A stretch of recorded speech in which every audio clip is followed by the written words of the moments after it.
할렐루야. 5월 15일 토요일입니다. 출애굽기 17장입니다. 1절부터 7절까지 말씀을 먼저 읽도록 하겠습니다. 이스라엘 자손의 온 회중이 여호와의 명령대로 신 광야에서 떠나 그 노정대로 행하여 르비딤의 장막을 쳤으나 백성이 마실 물이 없는지라. 백성이 모세와 다투어 이르되 우리에게 물을 주어 마시게 하라. 모세가 그들에게 이르되 너희가 어찌하여 나와 다투느냐? 너희가 어찌하여 여호와를 시험하느냐? 거기서 백성이 목이 말라 물을 찾음에 그들이 모세에게 대하여 원망하여 이르되 당신이 어찌하여 우리를 애굽에서 인도해 내어서 우리와 우리 자녀와 우리 가축이 목말라 죽게 하느냐? 모세가 여호와께 부르짖어 이르되 내가 이 백성에게 어떻게 하리이까? 그들이 조금 있으면 내게 돌을 던지겠나이다. 여호와께서 모세에게 이르시되 백성 앞을 지나서 이스라엘 장로들을 데리고 나일강을 치던 네 지팡이를 손에 잡고 가라. 내가 호렙산에 있는 그 반석 위 거기서 네 앞에 서리니 너는 그 반석을 치라. 그것에서 물이 나오리니 백성이 마시리라. 모세가 이스라엘 장로들의 목전에서 그대로 행하니라. 그가 그곳 이름을 마사 또는 무리바라 불렀으니 이는 이스라엘 자손이 다투었음이요. 또는 그들이 여호와를 시험하여 이르기를 여호와께서 우리 중에 계신가 안 계신가 하였음이더라. 아멘.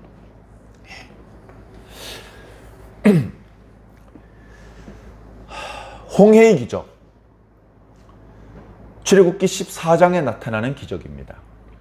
15장은 홍해 사건을 보고 모세와 이스라엘 자손들이 하나님을 찬양하는 내용. 물론 미리암과 이스라엘 여인들도 소고를 들고 나와 춤추며 하나님을 찬양했었죠. 그 내용이 나온 것이 15장. 15장 뒷부분부터 16장, 17장, 18장. 이 말씀은 이제 홍해를 건넌 이후에 시내산 앞에 당도할 때까지의 여정을 그린 말씀입니다. 사실은 이 과정은 어떤 과정이냐? 이제 이스라엘 백성들은 애굽의 영향권에서 완전히 벗어져 나왔습니다. 애굽은 이미 하나님께서 내리신 10가지 재앙으로 복구하기 어려운 경제적인, 군사적인, 행정적인 모든 면에 있어서 완전히 마비 상태에 이르렀고 그나마 남아있던 병거들 그것들은 조금 전에 홍해에 수장되면서 이제 애굽은 더 이상 이스라엘 백성들을 괴롭히거나 이스라엘 백성들에게 찾아올 수 없었습니다. 지금 이스라엘 백성들이 가고 있는 곳은 종종 몇 차례 말씀드렸던 것처럼 시나이 반도를 이렇게 동남쪽으로 내려와서 시나이 반도 남쪽 중앙에 있는 시내산 그곳을 향하여 가는 것이 아니고 시나이 반도 동쪽에 있는 누에이바에서 하나님께서 길을 여셔서 홍해를 건너서 아라비아 반도 쪽으로 건너간 상태입니다. 그쪽에서 남쪽으로 내려오면 오늘날은 그 산의 이름이 이제 시내산이거나 호렙산은 아니죠. 오늘날 산의 명칭은 좀 바뀌었습니다. 그러나 그 지도를 보면 호렙산이라는 명칭이 아직도 남아있는 지도들이 많이 있는 그 아라비아 반도 서남쪽 그쪽을 이제 가고 있는 것입니다. 그쪽 지역은 워낙 척박하고 광야 또는 바위산 이런 것들이 대부분이라서 사람이 살기 적당하지 않은 곳입니다. 그러다 보니 거기에는 원주민들이 거의 없습니다. 모세가 애굽에서 도망쳐 나와서 하나님의 부르심을 받기까지 대략 40세에서 80세쯤 되었을 때의 기간 동안에 미디안 광야에서 목동의 생활을 했었죠. 그 목동의 생활을 했던 곳이 이쪽인데 지금 이쪽은 목동으로 이렇게 양을 몰고 가기에도 적당하지 않은 그런 곳이었습니다. 이제 그런 곳을 행군하다 보니까 이스라엘 백성들이 행군을 하는 모습을 목격하는 다른 이민족은 거의 없습니다. 거의 없습니다. 주변에 아예 사람이 살지 않는 지역을 지나가고 있는 것이죠. 그 말은 이제 주변 사람들의 눈치를 보고 간섭을 받을 필요가 없다. 편안하다. 자유롭다. 그런 의미도 되고, 야, 주변에 사람이 정착해서 살지 않을 정도로 아주 척박한 곳이구나. 낮에는 엄청나게 덥고 밤에는 엄청나게 춥고 비는 안 오고 식물은 안 자라고 농사를 짓는 것은 불가능하고 목축을 하려고 해도 이 짐승떼들이 풀을 먹여야 되는데 그렇게 풀도 잘 돋아나지 않는 사람이 살기 아주 안 좋은 곳이구나. 자꾸 그렇게 사람이 살기 안 좋은 곳으로 이스라엘 백성들을 이끌고 갑니다. 그러다 보니 이스라엘 백성들이 힘들죠. 물론 여전히 떠나지 않고 이스라엘 백성과 함께 하시는 하나님께서는 그들에게 낮에는 구름 기둥과 밤에는 불 기둥으로 은혜를 베풀어 주셨습니다. 전에 말씀드렸던 것처럼 그냥 구름 기둥, 구름이 거대한 기둥의 형상을 하고 저쪽에 있는 그런 정도가 아니고, 우리가 여름철에 강렬한 태양에 살이 타면 안 되기 때문에 양산을 쓴 것처럼 이스라엘 백성들이 머무는 자리에 하나님께서 그들이 되게, 그렇게 보통은 그 지역에 그렇게 큰 구름이 나타나지 않는데 이스라엘 백성들에게는 그 구름으로 그늘을 제공해 주셔서 그들이 걷는 땅이 뜨겁게 달궈져 있지 않고, 그리고 직사광선이 그들의 뺨을 때려서 쉽게 피로하고 지치지 않도록 배려해 주셨습니다. 뿐만 아니라 저녁이 되면 그 구름 기둥 속에서 화염이 나타나서 초대형 난로가 되어서 밤중에도 그들이 바실바실 떨거나 얼어 죽거나 하는 일이 생기지 않도록 하나님께서 엄청난 배려를 해 주셨죠. 그뿐입니까?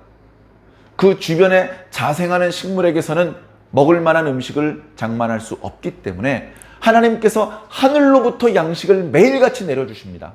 저녁이면 메추라기가 그들의 진영에 와서 나 잡아 잡수하고 들어누웠고, 아침이 되면 이슬이 내리는 것 같더니 그 이슬이 내렸던 자리에 동글동글한 것들이 맺혀서, 그것이 무엇인지 알 수 없었지만 그것은 하나님께서 이스라엘 백성들에게 주신 만나로서 이스라엘 백성들이 그것을 만나라고 부르기 시작을 했죠.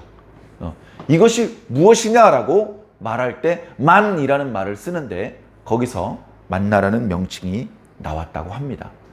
그렇게 하나님께서 100% 그늘 제공하시고 날로 제공하시고 먹을 것을 곡물과 고기를 제공해 주셔서 그들에게 필요한 모든 영양소가 빠짐없이 공급이 되게 하셨던 것입니다. 참 신기하고 놀라운 것입니다. 여러분, 비타민C를 먹지 않으면요, 우리 몸에 심각한 병이 생깁니다. 비타민C를 먹지 않으면.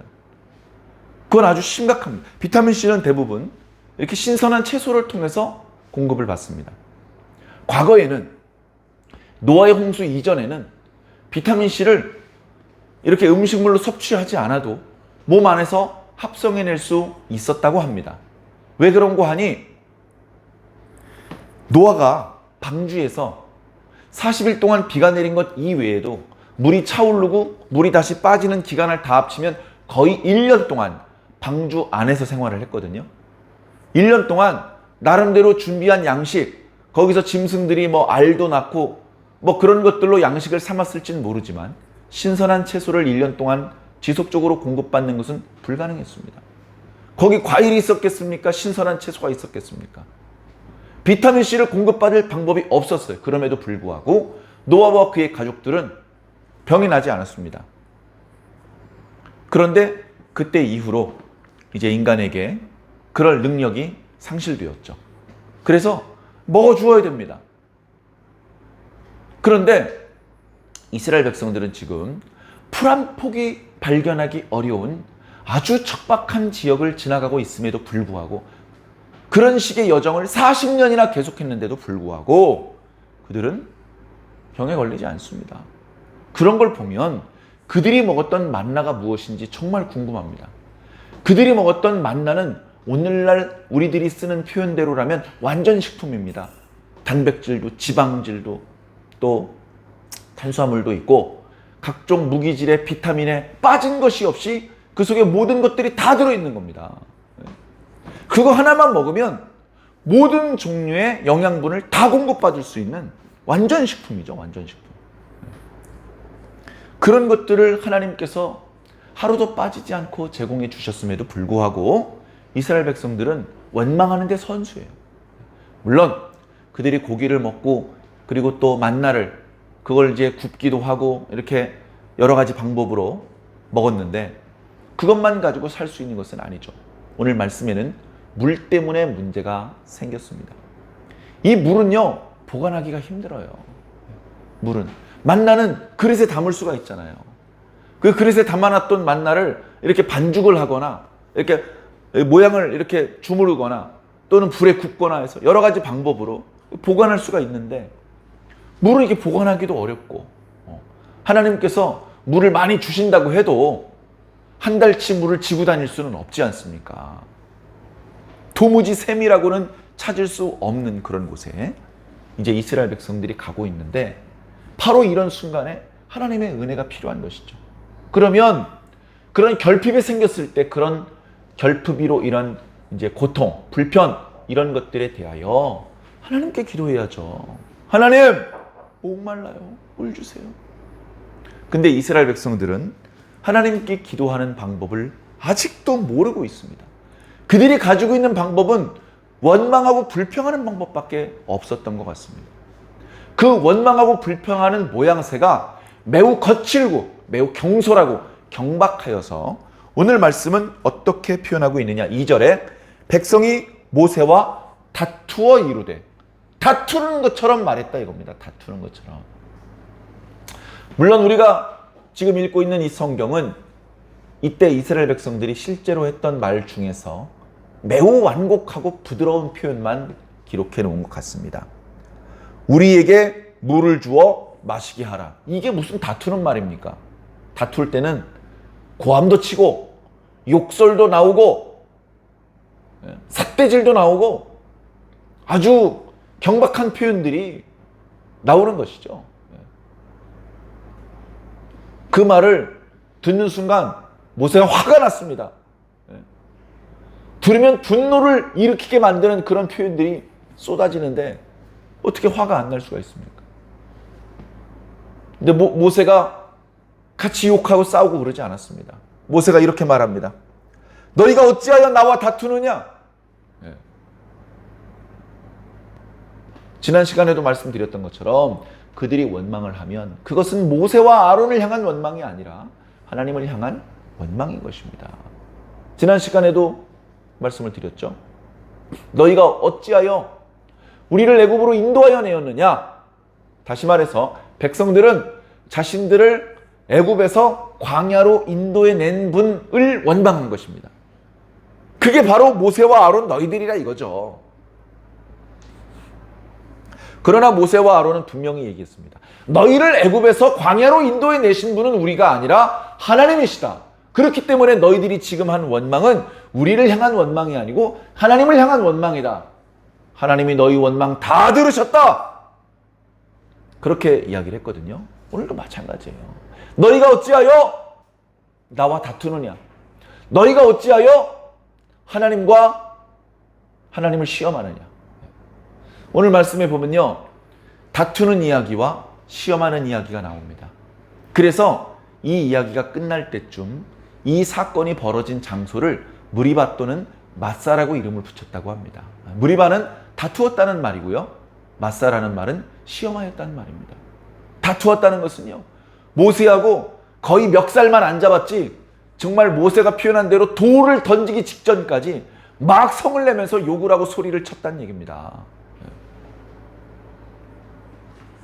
그리고 시험하였다는 말은 앞부분에는 나타나지 않지만 뒷부분에 나타나요. 뒷부분에 이스라엘 백성들이 뭐라고 말했냐면, 야, 하나님 우리랑 같이 계신 거야? 안 계신 거야? 라고 말을 했다는 겁니다. 여러분, 우리나라 속담에도 말 한마디로 천냥빚을 갚는다라는 말이 있습니다. 그걸 뒤집으면요, 말 한마디로 천냥빚이 생긴다. 말을 잘하면 있던 빚도 없어져 버려요. 얼마나 좋습니까? 근데 말을 잘못하면 없던 빛이 생깁니다. 이스라엘 백성들은요, 말만 잘하면 돼요. 말만 잘하면 하나님께서 기뻐하시고 이뻐하시고 좋아하시고 복 주시고 용서해 주시고 기회를 주시고 강하게 해주시고 좋은 걸 다 주시는 거예요. 에? 말만 잘하면 돼요. 말만. 이스라엘 백성들은 입만 열면 하나님께서 저주를 쏟아버리고 싶은 말만 하는 것입니다. 에? 그건 어쩌다 운이 나빠서 그런 것이 아니고 이스라엘 그 많은 사람들 그 내면에 그 속에 그 영혼 속에 그들의 마음과 생각 속에 악한 것이 가득해요.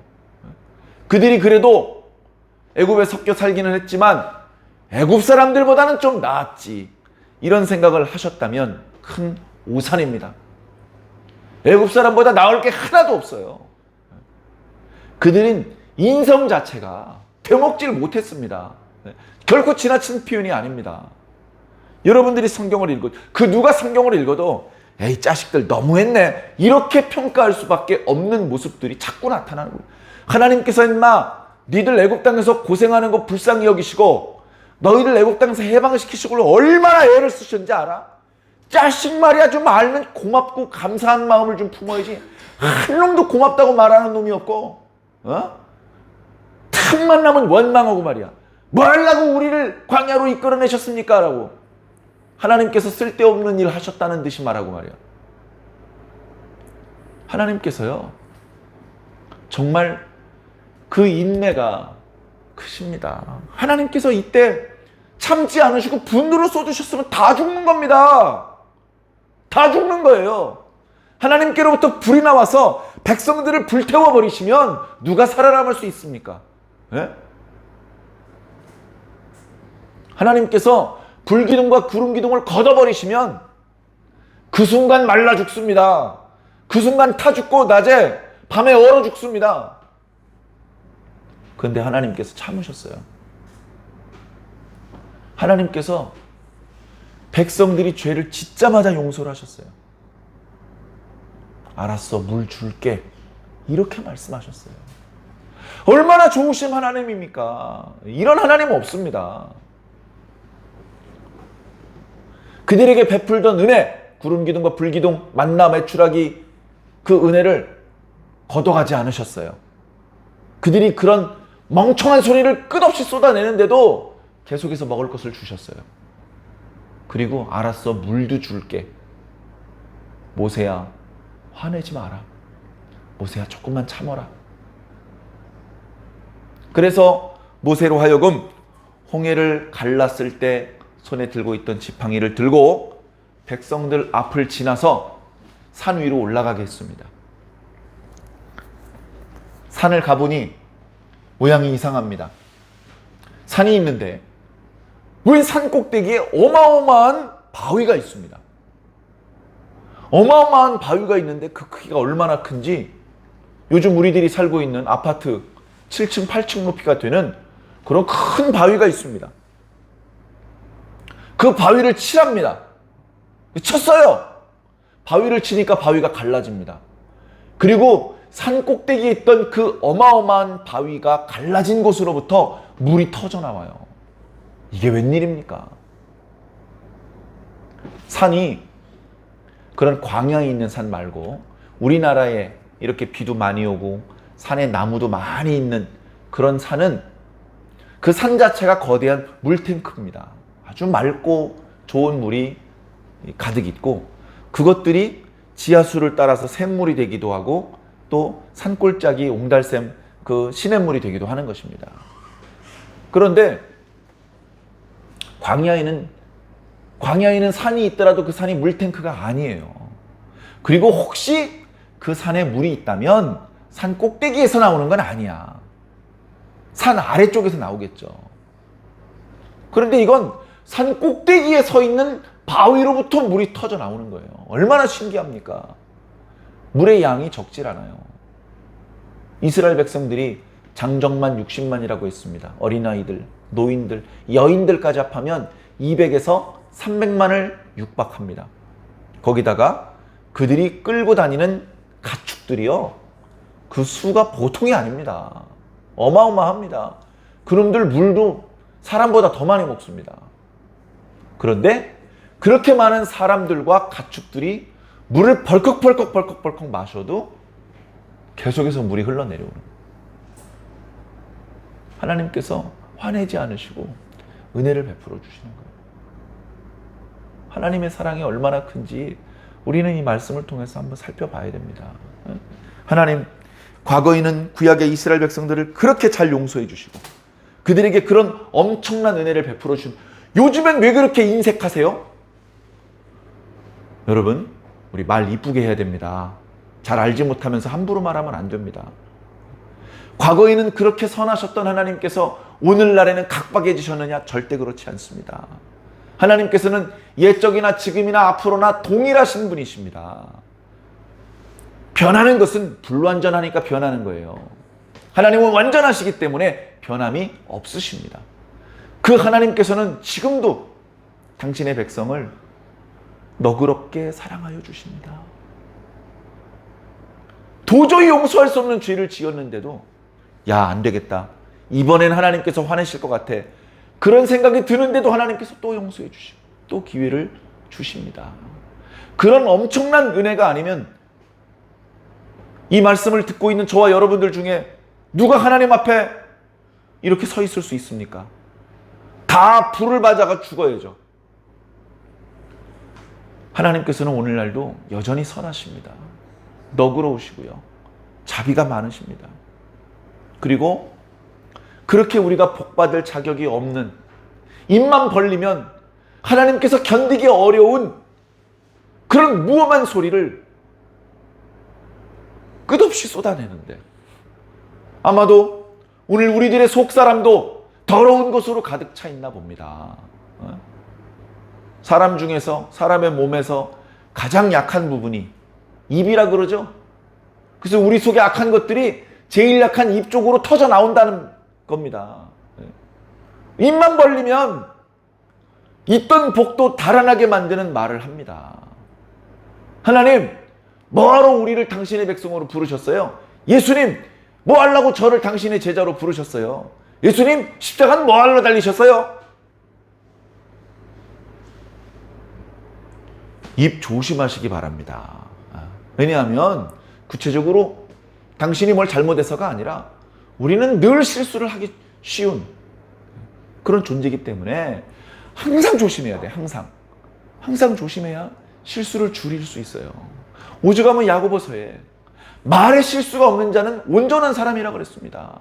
세상에 온전한 사람이 어디 있습니까? 제가 알기로는 이 땅에 살았던 사람 중에 온전한 사람은 예수 그리스도 한 명밖에 없습니다. 다 불완전해요. 입을 열면 엉뚱한 소리를 잘합니다. 여러분, 우리가 과거에 하나님을 알지 못하고 믿지 못하고 그렇게 영적으로 잠들어 있고 죽은 자나 마찬가지였을 때 입만 열면 100% 하나님의 저주를 뒤집어 써야 마땅한 말들만 하고 살았더라도 이제 신앙 안에서 많이 배우고 다듬어져서 이제 복받을 말도 좀 하고 살게 되지 않았습니까? 그럼에도 불구하고 여전히 실수를 병행하고 있어요. 사랑하는 성도 여러분, 말씀의 거울에 자신을 자주 비춰보시기 바랍니다. 의도하지 않게 실수할 때도 많아요. 의도적으로 실수할 때도 많아요. 조심하시기 바랍니다. 하나님께서 우리 가운데 아무래도 안 계신 것 같아. 야, 도대체 우리 다 굶어 죽으라는 거냐? 이럴 거면 뭐 하려고 광야로 이끌어냈냐? 그냥 애굽에 사는 게 좋을 뻔했다. 우리를 왜 은혜의 자리로 인도해냈냐? 그냥 율법 아래 있고 죄 아래 있고 저주 아래 있는 게 더 좋았다. 예수님한테 이렇게 말하면 무슨 복을 받겠습니까? 무슨 복? 어떤 좋은 결과를 만들 수 있겠습니까? 의도를 했던 의도하지 않았던 말로 실수하지 않으시기를 부탁드립니다. 우리는 입을 벌려서 하나님께 불쌍히 여김을 받고 하나님께 복을 받고 하나님께 구원을 받고 용서를 받고 기회를 얻을 수 있는 그런 말을 해야 됩니다. 백성들이 해도 넘으니까 모세가 하나님께 부르짖어 기도하잖아요. 모세가 부르짖어 기도하게 만들면 안 됩니다. 모세가 부르짖어 기도하면 하나님께서 진노하셔요. 오늘 우리도 어떻게 보면 홍해는 건넜는데 아직 시내산에는 도착하지 않은 이스라엘 백성들의 상황과 유사합니다. 우리도 예수 그리스도를 만났습니다. 그 말씀을 들었죠. 그리고 되돌아갈 수 없는 강을 건넜습니다. 이스라엘 백성들은 홍해를 통해서 물을 지나갔습니다. 우리는 예수 믿기로 결심한 날 세례받아서 세례 그 물 아래를 지나가서 지금 신앙인의 세계에 들어온 것입니다. 돌아갈 생각하지 마십시오. 그런데 그 물을 지나 하나님의 백성이 되었음에도 불구하고 여전히 양식이 없는 날도 있고 물이 없는 날도 있고 온갖 종류의 불편한 일들이 많이 생깁니다. 네? 이어지는 말씀, 주일날 묵상하게 될 말씀 보십시오. 상상도 못할 속상한 일이 자꾸 생깁니다. 네? 말도 안 되는 일이 자꾸 생기는 것이죠. 전혀 짐작할 수 없었던 의외의 일들이 끊임없이 생기는 겁니다. 이런 상황이 되었을 때에도 원망하지 않고 말로 실수하지 않고 하나님을 믿고 의지하면서 하나님 어려울 때마다 하나님께 기도하고 원망으로 기도하는 것이 아니라 믿고 하나님을 온전히 의지하는 마음으로 기도하고 하나님께서 뭐라고 말씀하시는지 순종할 각오로 기도하고 하나님께서 뭔가 말씀을 하시면 지체 없이 즉시 그대로 순종하고 그러면 문제는 해결되고 다시 편안하고 평안한 그런 몸과 마음을 회복할 수 있고 우리 그렇게 살아야 됩니다. 사랑하는 성도 여러분, 깨어 있으시기 바랍니다. 기도하시기 바랍니다. 우리가 영적으로 어디까지 와 있는지 점검해 보시기 바랍니다. 내가 얼마나 성장했고 성숙했는지 돌아보시기 바랍니다. 매일매일이 제자리 걸음이고 그 모양 그 꼴이면 안 되고요. 우리는 조금씩이라도 성숙하고 성장해야 됩니다. 어제 몰랐던 것 오늘 하나라도 더 깨달아야 되고요. 조금이라도 더 철이 들어서 하나님을 기쁘시게 할 수 있는 그런 믿음의 모습으로 나가야 될 줄로 믿습니다. 사랑하는 성도 여러분, 이번 한 주간에도 수고 많으셨습니다. 돌아오는 주일 하나님의 큰 위로와 축복을 얻게 되시기를 예수님 이름으로 간절히 축원합니다.